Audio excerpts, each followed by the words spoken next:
하나님 말씀 같이 보도록 하겠습니다. 요한복음 7장 37절에서 39절입니다. 요한복음 7장 37절에서 39절 말씀. 우리 다 같이 교독합니다. 제가 먼저 읽습니다. 명절 끝날 곧 큰 날에 예수께서 서서 외쳐 이르시되 누구든지 목마르거든 내게로 와서 마시라. 나를 믿는 자는 성경의 이름과 같이 그 배에서 생수의 강이 흘러나오리라 하시니, 다 같이 이는 그를 믿는 자들이 받을 성령을 가리켜 말씀하신 것이라. 예수께서 아직 영광을 받지 않으셨으므로 성령이 아직 그들에게 계시지 아니하시더라. 아멘. 자, 오늘은 요한복음 7장 37절에서 39절까지의 말씀을 통해서 누구든지 목마르거든 내게로 와서 마시라 라는 제로 말씀을 증거할 때 많은 은혜 받는 시간 되기를 바랍니다. 자, 오늘 말씀은 예수님께서 성령에 대해서 말씀하시는 장면입니다. 성령에 대해서 말씀하실 때 독특한 표현을 씁니다. 예수님께서 하신 말씀이 누구든지 목마르거든 내게로 와서 마시라. 무엇을 마십니까? 뒤에 나오니까 생수의 강이 흘러나오는데 주님께서 허락하시는 성령을 마시라 또는 성령의 은혜를 마시라, 이렇게 이해할 수 있는 표현을 쓴단 말입니다. 자, 그러면 우리 예수님께서 우선 우리에게 생수의 강이 흘러나오게 하시는데, 우리에게 성령의 은혜를 허락하시는데, 그 성령의 은혜, 우리 생수의 은혜를 먹고 마시고 누릴 수 있는 그 특권을 내게 와서 마시고 누려라 라고 말씀하고 있는 것이죠. 자, 그러면 이 말씀 속에 담겨있는 의미가 무엇입니까? 주님은 우리에게 은혜를 허락하실 때 공평하게 그 어떠한 사람도 자기의 자격이나 어떠한 것에 의해서 예수님의 은혜를 받고 누릴 수 있는 특권을 주셨습니다. 그래서 누구나 돈 없이 값 없이 와서 우리 주님 앞에 와서 그 은혜를 받아라 라고 말씀하시는 거죠. 자, 그런데 오늘 말씀에 보니까 누구든지라는 말씀에 집중해 보면 생명으로 나아가라는 길에 차별은 없으니 피해의식 속에 갇혀있지 말고 열등감에 사로잡히지 말고 주님께 나와 은혜를 사모하고 받고 누려라 라고 말씀하시는데, 이 말씀을 우리 마음에 새긴다면 우리가 간혹 인생을 살다 보면 피해의식 속에 사로잡힐 때가 있습니다. 열등감에 사로잡힐 때가 있습니다. 예를 들어서 나같이 이렇게 부족한 사람이 하나님께서 은혜를 주시겠는가? 나같이 이렇게 연약한 사람이 하나님께 은혜 받을 자격이 있는가? 라고 하는 수많은 경우에 나에게 자격을 묻는, 하나님께 이렇게 은혜를 받고 능력을 받고 복을 받는 그런 자격이 나에게 있는가? 라는 물음이 던져질 때가 있습니다. 그럴 때마다 우리 주님은 오늘 이 말씀을 통해서 나에게 해답을 주시는데, 누구든지에는 그 자격이 없는 자도 주님 앞에 나올 때 은혜를 허락하신다라고 말씀하십니다. 그러므로 나의 자격을 따지지 말고 주님께서 은혜를 주시겠다는 그 약속의 말씀을 붙들고 은혜를 구할 때 우리 모두가 하나님의 은혜 아래 거할 줄로 믿습니다. 특별히 요한복음 4장에 보면 이와 비슷한 말씀이 나오죠. 요한복음 4장 13절 14절 말씀을 보겠습니다. 시작. 예수께서 대답하여 이르시되 이 물을 마시는 자마다 다시 목마르느냐, 내가 주는 물을 마시는 자는 영원히 목마르지 아니하리니 내가 주는 물은 그 속에서 영생하도록 솟아나는 샘물이 되리라. 아멘. 자, 오늘 이 말씀은 수가성의 여인에게 예수님이 하시는 말씀인데, 수가성의 여인은 자신의 인생의 목마름을 남자를 통하여 인간관계의 어떤 도움을 통해서 자기 환경과 상황을 바꾸는 데에서 채우려고 했습니다. 자, 그런데 그 여인에게 예수님이 뭐라 하셨습니까? 이 물을 마시는 자는 다시 목마르다. 이 물은 어떤 물입니까? 수가성의 여인이 끊임없이 어떤 상황이나 관계, 이런 것들을 변화시켜서 나에게 유리한 상황을 만들고 유리한 관계를 만들었을 때에 내가 복을 받을 것이다 라는 착각이죠. 그 착각 속에서 비롯되어지는 모든 인생의 갈증을 채우는 물들이에요. 근데 그런 물을 마실 때마다 더 목마를 것이라는 거예요. 왜냐하면 계속 좋은 환경, 좋은 관계를 만들어 가면 갈수록 부족함은 채워지지 않는 것이죠. 그런데 내가 주는 물을 마시는 자는, 예수님이 주시는 물은 이 수가성의 여인이 찾고 있는 물과는 다릅니다. 그러니까 똑같이 물로 쓰여져 있지만 수가성의 여인이 마시는 물과 예수님이 주시는 물은 다르죠. 예수님이 주시는 물은 영생에 이르도록 하는 샘물이 된다라고 말씀합니다.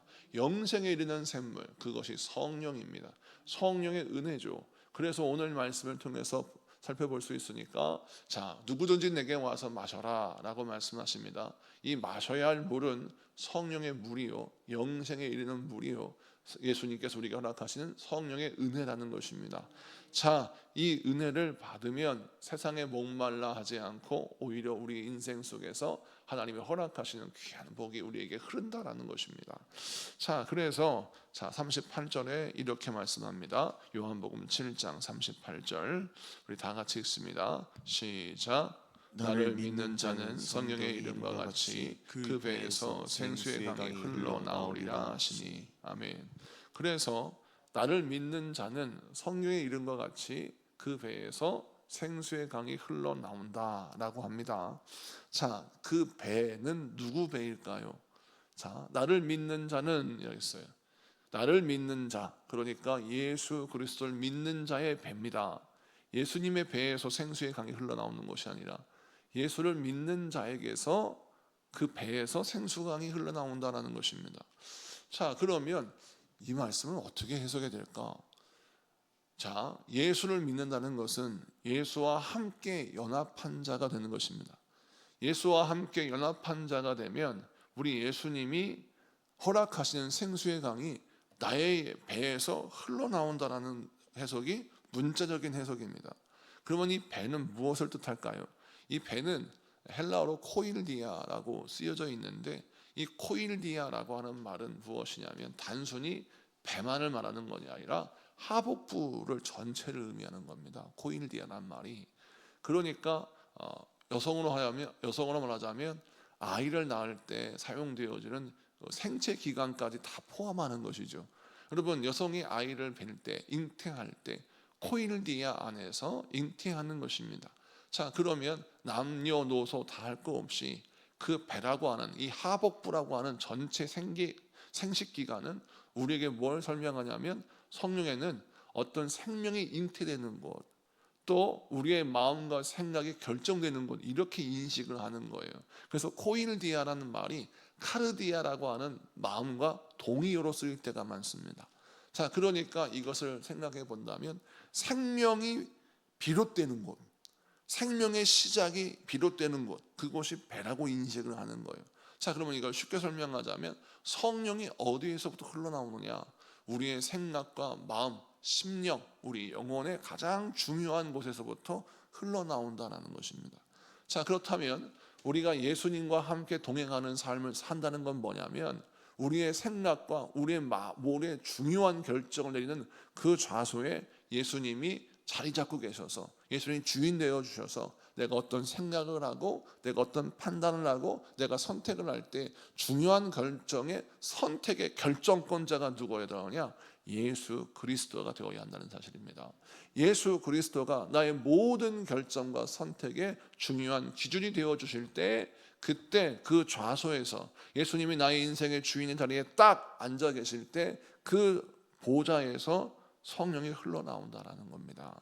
그러므로 이것은 단순히 나의 어떤 능력이 배가 되는 것이 아니라 주님이 나를 완전히 장악하시고 나의 참된 주인이 되어 주실 때 비로소 성령이 내 안에서 흘러나온다라는 것이죠. 자, 그러면 이 말씀은 어떤 말씀과 비슷한 말씀입니까? 에스겔서 47장에 보면 성전에서 물이 흘러나오지 않습니까? 그 장면과 유사합니다. 에스겔이 환상 가운데 성전에 흘러나오는 물의 환상을 보았습니다. 그때 성전에서 물이 흘러나와서 처음에는 발목에 물이 찼고, 그 다음에 무릎에서 무릎이 찼고, 그 다음에 허리까지 물이 차고, 나중에는 헤엄칠 수 있는 물이 되었습니다. 자, 성전에서 물이 처음 흘러나올 때 적은 물이 흘러나오는 듯 보였습니다. 근데 시간이 지나고 내가 좀 더 걸어가면 걸어갈수록 그 물은 강수가 되어서 나중에 내가 헤엄칠 수 있는 큰 물이 되었죠. 이것처럼 성령 충만도 마찬가지입니다. 내가 처음 은혜를 받고 주님과 함께 동행하는 삶을 시작하면 그 동행하는 삶이 처음에는 발목과 같습니다. 나의 그 인생이 시간이 지나면서 은혜의 충만을 받으면 점점 그 물이 차올라서 내가 헤엄치는 큰 강수가 되는 것처럼, 여러분 은혜를 사모하면 사모할수록 성령의 은혜는 우리에게 더해지고 더해진다는 사실입니다. 여러분 성령의 은혜를 사모하십시오. 사모하는 자에게 더하신 은혜가 임할 줄로 믿습니다. 그런데 성령의 은혜가 내 안에 충만해지려면 반드시 해야 할 것이 무엇입니까? 주님과 함께 생수의 강이 흘러가는 그 방향을 따라 가야 하는 거예요. 에스겔서에도 보면 성서에서 물이 흘러나오는데 그 물이 흘러나오는 방향을 따라서 걸어가요. 성령님과 함께 걸어가고 성령님의 방향을 따라 나아가면 그때부터 그 영혼은 점점 성령 충만을 받는 것입니다. 여러분 성령 충만을 받는 삶을 살려면 우리는 반드시 이렇게 성령님과 함께 성령이 우리에게 내주하시고 우리를 주장해 나가실 때 그 성령의 감동에 따라서 순종하면 순종할수록 성령 충만을 얻는 줄로 믿습니다. 그러면 성령 충만을 받으면 어떤 역사가 일어납니까? 이것도 역시 에스겔서에 나옵니다. 에스겔서 47장 9절을 볼까요? 성령께서 함께 하셔서 성령의 충만함을 받으면 일어나는 역사, 9절과 12절을 봅시다. 9절 같이 있습니다. 시작. 이 강물이 이르는 곳마다 번성하는 모든 생물이 살고 또 고기가 심히 많으리니 이 물이 흘러 들어가므로 바닷물이 되살아나 있고 이 강이 이르는 각처의 모든 것이 살 것이며. 아멘. 그 다음에 12절을 봅시다. 강 좌우가에는 각종 먹을 과실나무가 자라서 그 잎이 시들지 아니하며 열매가 끊이지 아니하고 달마다 새 열매를 맺으리니 그 물이 성소를 통하여 나옴이라. 그 열매는 먹을 만하고 그 잎사귀는 약 재료가 되리라. 아멘. 요한계시록에 나와 있는 말씀과도 비슷하죠. 에스겔서 47장에 나와 있는 말씀은 성소에서 흘러나오는 물이 강을 이루고 그 강이 가득 차서 내가 헤엄칠 수 있는 강이 되었는데, 그 강이 흐르는 곳마다 모든 생물이 살고 고기가 심이 많고 모든 바다가 되살아난다라고 말씀합니다. 이것을 종합해 보니까 성령 충만을 받고 성령을 받은 자가 거하는 모든 환경과 상황 속에서 우리 하나님은 회복의 은혜를 허락하신다라는 거예요. 죽음의 바다가 생명의 바다로 바뀌고 또 죽음의 바다가 풍성한 풍요로운 바다로 바뀐다라고 말씀합니다. 그러므로 이 말씀을 붙들고 기도하다면 우리가 어떻게 기도해야 합니까? 주여, 내가 성령 충만 받아 나의 삶의 모든 환경과 상황의 처지 속에서 주의 풍요롭게 하시는 은혜, 회복케 하시는 은혜가 넘쳐나게 하여 주옵소서. 기도하는 저와 여러분에게 축복합니다.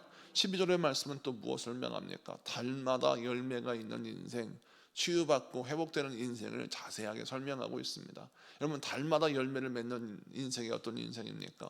우리의 인생의 수많은 세월 속에서 그 세월에 합당한 은혜가 주어져야 합니다. 예를 들어서 내가 인생의 봄의 시절이 있다면 인생의 봄의 시절에 합당한 은혜가 필요하고, 여름의 계절이 도래하면 여름의 계절에 합당한 은혜가 필요하고, 가을이 도래하면 가을에 인생에 합당한 복과 은혜가 필요한 것처럼 우리 인생의 모든 사계절에 우리 주님이 베푸시는 합당하고 필요한 은혜가 허락되어져야 우리 인생이 살아가는 것이죠. 그렇게 해야 우리가 인생의 복이 되는데, 우리 주님께서 성령 충만을 받은 자에게 그 달마다 필요한 열매를, 새 열매를 맺게 하신다라고 말씀하고 있는 것이죠. 그런데 그 물이 12절에 보니까 성소를 통하여 나온다라고 말씀하고 있습니다. 다시 한번 볼까요? 에스겔 47장 12절 말씀 보니까 그 물이 성소를 통하여 나옴이라. 그 열매는 먹을 만하고 그 잎사귀는 약재가 되리라.